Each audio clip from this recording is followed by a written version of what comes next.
Bi danes težko, kljub našemu naporu, natančno težko ocenili finančne posledice za Slovenijo.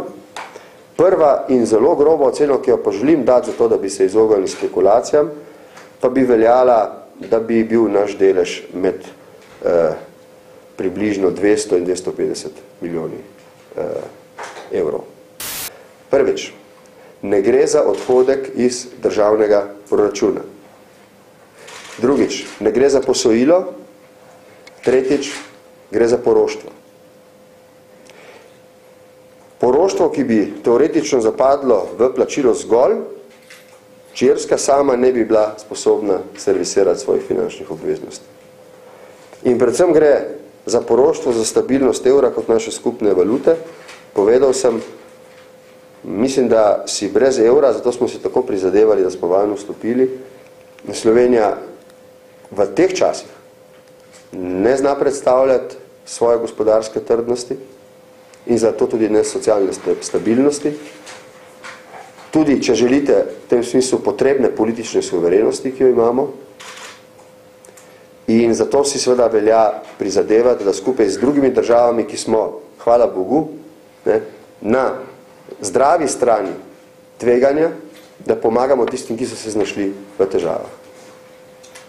In zato taka odločitev Slovenije, mislim, da bodo naši ljudje razumeli, da je to dobro za Irsko, da je to dobro za Evropsko unijo, zlasti za evroobmočje in da je to predvsem dobro za Slovenijo. Ker bi morebitne dramatične konsekvence težav v posameznih državah Evropske unije znotraj evra privedle do nepredvidljivih situacij, ki bi slovensko gospodarstvo pahnile zares v težek položaj, iz katerega se pa mi zdaj zanesljivo, počasneje kot si želimo, a zanesljivo vlečemo. Irska bo morala pripraviti srednjeročni program ukrepov, s katerimi bo, če hočete, zagotavljala odplačljivost svojih obveznosti do te inštitucije, ker bo v nekem obdobju ne bo prisotna na privatnih kapitalskih trgih kot neposredni dolžnik.